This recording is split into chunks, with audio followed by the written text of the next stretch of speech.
Enable.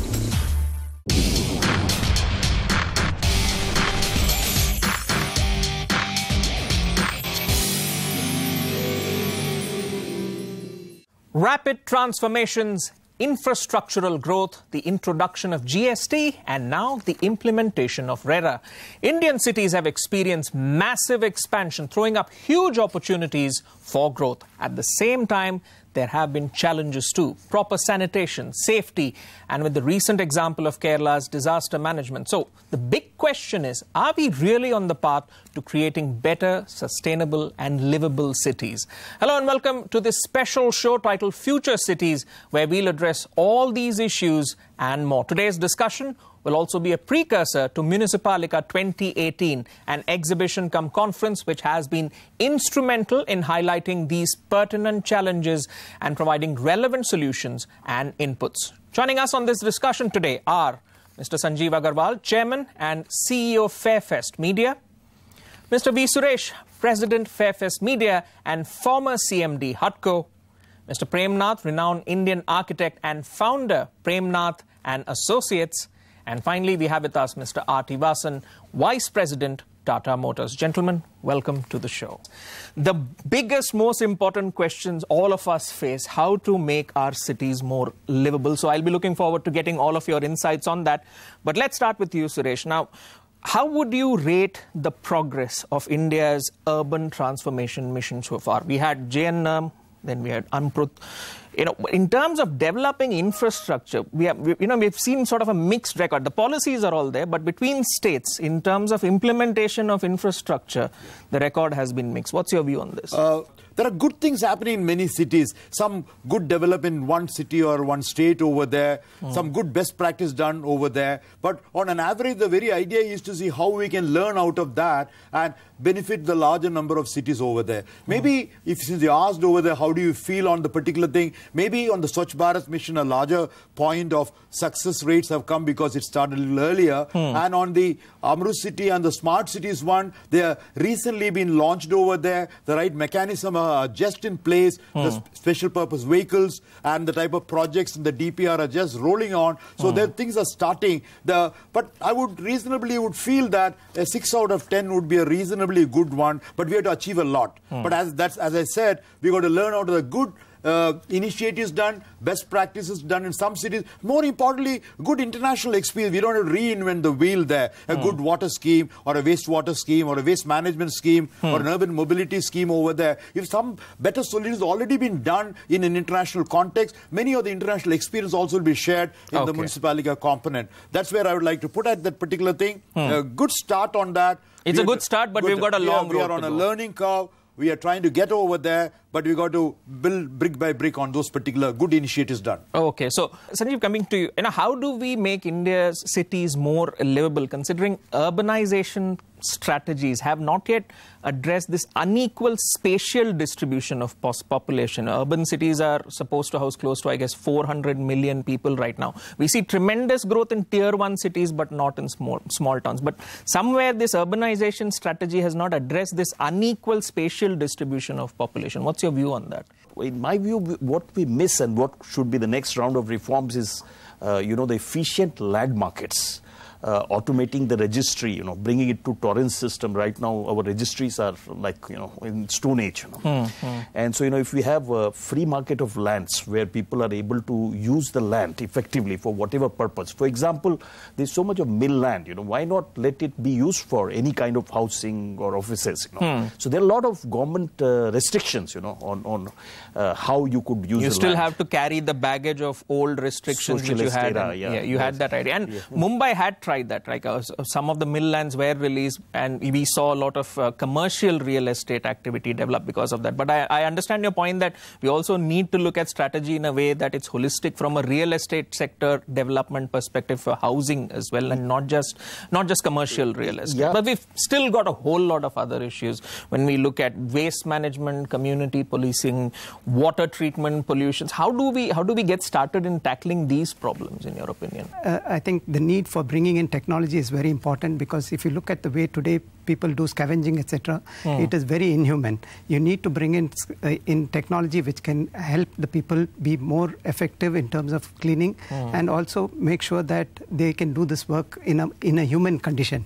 So we have vehicles like the suction and jetting machines which can really help them in terms of doing this kind of work. And at the end of the day, you need to use technology in the form of IT solutions, equip these vehicles with telematics, etc., so that the city management can take care of this in a holistic manner using this kind of solutions. Prem, I want to get your view on, we've been discussing technology, and in that context, whenever we look at urbanization, the smart cities mission will definitely be discussed.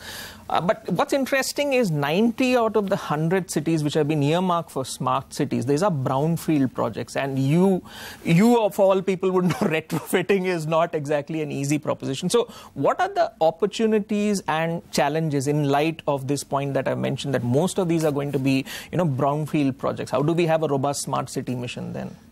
To me, it looks like smart city is a myth. What we need is cities should be more manageable, it should be more affordable, should be more resourceful, should have a trading, should have employment opportunities, should have law and order, it should require facilities, amenities like education, health, hygiene.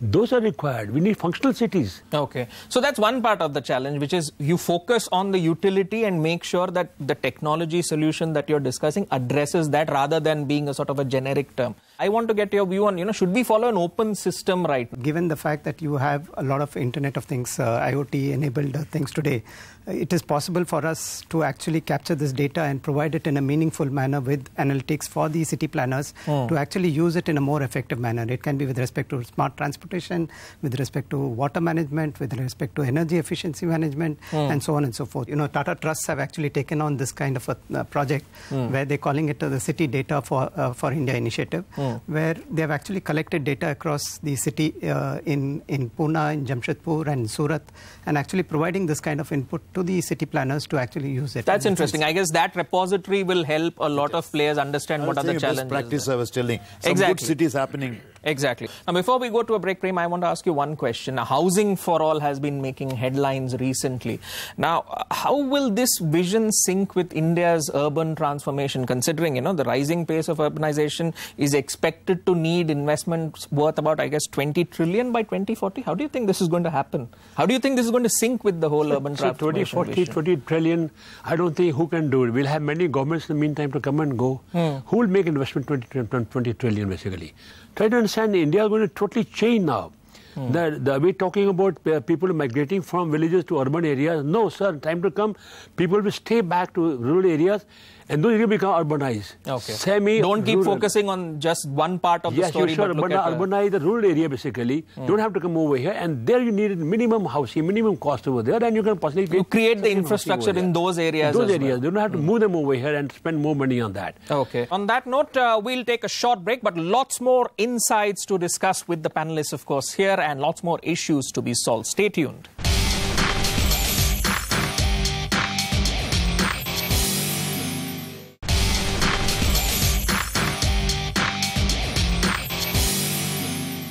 Welcome back to Future Cities, where we are discussing with a host of panelists, experts in this field on how to make our cities more livable. Now, Suresh, coming to you, what should be the regulatory framework, in your opinion, to make our cities safe and sustainable? What's your view on that? Most of the Indian cities are in a very bad shape, where the time taken for all the approvals required and all the, it takes as much as 600 days. You got to bring it down to something like a Taiwan doing in 29 days, Singapore does in 30 days, or Hong Kong does in 31 days. India is pretty low on the ease of doing business till very recently. It's come up slightly. It's improved, It's slightly improved. That's because 2 pilot projects are being done in both in Mumbai as well as Delhi, where you try to crash the particular time. All the coordination has taken place there. There's an area more required. You have to make it happen to all the 100 smart cities, 500 Amrut cities. It will come. Maybe based on the experience that you have over there, those cities also will geared up to deal with that. But this is an important area. If you're able to crash that particular time with the 600 days, if not to the 30 days. 600 to 29, 30 days, then or even 60 days will be happier. We'll all be, the whole industry will be very happier on that. Let's look at the materials aspect of it. We've spoken about how, we should reduce the regulatory approval side from 600 days to, say, 29, 30, or maybe even 60 days. Let's look at Singapore as an example. We were discussing that earlier, and they use prefabricated materials to quickly construct buildings. Can we learn from that experience of using technology, using innovative building materials to kind of solve the problem? Well, we are reducing the regulatory approval side problem on one side, but at least work on once those approvals are in place, we can quickly construct buildings. I've been attempting for the last 40 years to do prefab. Okay. To understand, India has got a lot of labor. Our construction industry provides maximum employment to labor. Can we tell them not to go away, put industry out of this construction? So we have to use the labor. The biggest industry we have manpower, the big technology we have it here. Today we don't have enough proper road, we can transport the prefab equipment materials. And we're spending more money transporting from here to there in a large country. Singapore is a small city. We are a very large country. So we cannot pursue. It's not a great thing, the prefab technology. Nothing great about that. China has done it over there many years back over there. They were using massive manpower and they shifted technology later on for doing very high-end buildings. But for normal construction, they still use labor. Okay. So that aspect will still not go away. Although I wonder, Sanjeev, I mean, in terms of, when a businessman sits and wonders, how do I, and especially with implementation of RERA, now if somebody has put money on a project, it better be implemented and then they can move on to the next project. What's your view on this whole aspect of innovative materials and technology being used, at least to speed up the time to delivery for these housing projects? So in my view, technology, material, these are not the problems. We have a very efficient industry here, It is only the regulatory problem and the land problem. Our cost of building is hardly, let's say, from 1,000 rupees to 3,000 rupees on the tops. Okay. And see the prices in Mumbai, it could be 20,000, 30,000, So what we buy for 20,000 rupees a square feet, actually the cost of building is never more than 3,000. But that also gives rise to, again, this problem, right? Where you would expect, if I am paying 20,000, 25,000 per square feet, I would expect, say, the project to be, delivered on time and the materials all being top-notch, the costs, somewhere that cost factor does play a part. And in fact, that leads me to my next question, saying if we do solve all these infrastructure problems, the effect is going to be property prices are going to go up. So how does this sync with the whole urbanization strategy? Because I guess 600 million, if you look at that statistic of 600 million people possibly moving to urban cities by 2030, you end up wondering they move, but how will they be able to afford this? What's your view on this, Suresh? The day India is going to provide more and more of urban land with the infrastructure available, that's when the total cost will automatically come down. Because a lot of efforts were being done, the cost of construction has already been done, very rightly, and with good results, and a reasonably good one. If you're able to get service land available with infrastructure, water, sewer, all that, and that land we have, you'll be surprised and shocked to know that India's urbanization now is about 37%, 33% will go to about 40% urbanization. We occupy only 4% of India's land mass, and that contributes to 70% of India's GDP. That's always the big problem. Release the land supply so that we are more spaced out. We have to get down to at least 8% of India's land mass into the urban land market over there. So that can come into outside area, new town. One is to go vertical, other is to go horizontal. So how much amount of new land, and the moment that land supply comes over there, the prices will come down. And the type of figures that you tried over there, the moment that comes over there, prices will start coming down. It will become, I think this is my feel. And this land, and it's very easy to increase the land supply. Just free the land markets. Why is it not yet happening then, in your opinion? We are living in our socialist era, So we have freed, for example, open skies, but we don't have open lands yet. That's an interesting point. We have open skies, but we have open lands. All right, Prem, let me come to you. Now, we've had demonetization, we had GST, we had RERA, and all these measures coming into structure, give a sense of structure to the real estate sector. How do you think these have impacted, the housing and the commercial real estate sector? What more do you think needs to be done to make this sector much more organized? I think all this has happened for the betterment. People who are implementing, they'll go a long way. People not implementing will suffer on that over there. It's very high time, should have been implemented. Anybody and everybody long time back, it should have been even, it's a good lesson. Maharashtra has taken good lead initiative over there and good results are coming on that. It gives a lot of confidence to the purchaser. Consumer and citizens are going to benefit out of all that. At the end of it, you're going to get a product of a house or an apartment for the price they pay, what is promised. Approvals are already in place. You can't do fudging on that. Their money that they paid is getting into the product they're going to, it doesn't get diverted. So it's all going to be good for the citizens and the consumers. At the end of the day, if the state, I mean at the center, state and local level can take care of the interest of the citizens in a large way for housing as a product or other commercial as a product, they get the right product for the right value, for the right price. Well, that's the best thing. And I think all these initiatives will go in only in a positive way. And it's been a long time coming, right? Because if you look at any other sector, consumer is king. But when it comes to real estate, consumers, unfortunately, are somewhere towards the middle or lower end of the spectrum. They are at the receiving end. They are at the receiving end. Now they can be, consumer can slowly become, if not kings, at least going towards that.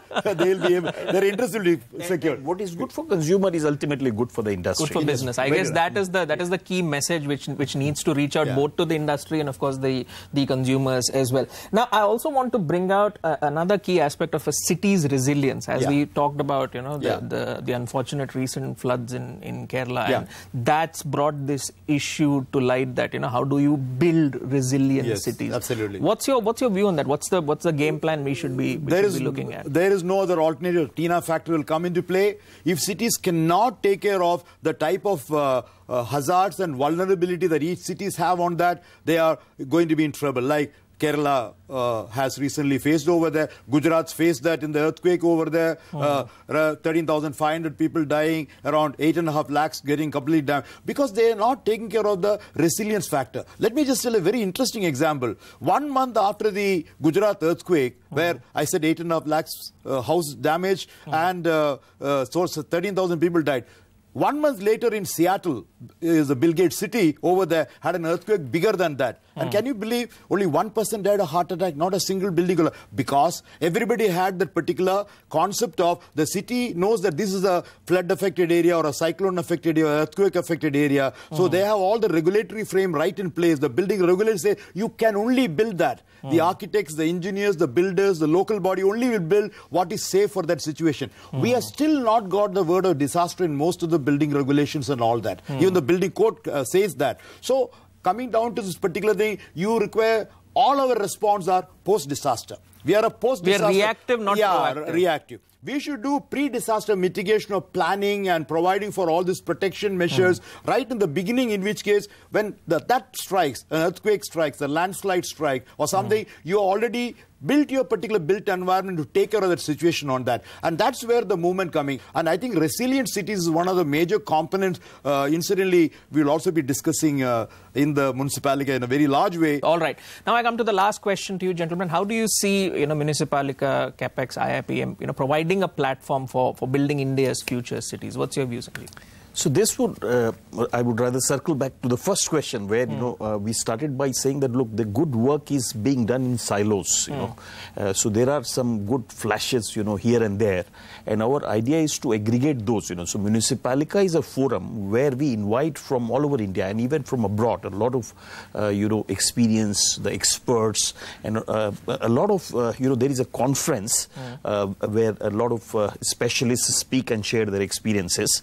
And there is a very strong exhibition where technology and the new processes and the new models are displayed.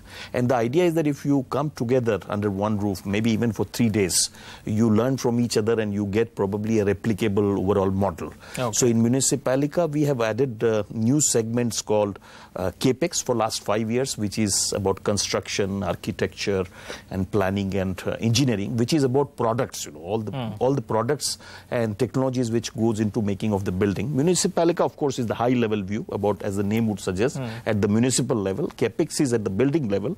And we have this year added a very interesting new segment called IIPM, which is India's first B2B forum for properties. So it is like, there are many exhibitions where the idea is to sell the properties. But here we would be addressing only the professionals and, for example, the agents are the target audience and also the corporate buyers who are either, looking to lease spaces or buy spaces or rent spaces for their own offices or for commercial purposes like, making malls or hospitality. So you covered all your bases here. In so that's why we call it 360-degree, event on city development. All right, Sanjeev. Now, Suresh, tell us more about the nature of participants coming to this event. Spontaneous, because city development is happening in so many number of cities and towns there. We are expecting from about 300 cities, over 1,500 delegates represented by not only mayors, municipal commissioners, city engineers, planners, architects, technology providers, to deal with various segments of the city development. Over 5,000 visitors we are expecting into the exhibition to see the technology for interacting with the people. And therefore, in addition to that, all the professional bodies of architecture, town planning, engineering, fire safety, disaster safety, all of them are all going to be part of the show. Effectively, all stakeholders dealing with the city development on the built environment, infrastructure on one side, buildings on the other side, will all be there to discuss the future cities. All right, so let's hope that this interplay of ideas, this interplay of stakeholders coming together to create solutions to make our cities more livable actually does deliver, and we all, 10 years from now will look back at the discussion and say, well, this was the start, and maybe, we live in a city which is far, far more livable than it used to. On that note, we'll wrap up the show. Gentlemen, thank you so much for coming here and sharing with us your insights on the topic. And of course, thank you to our viewers for tuning in.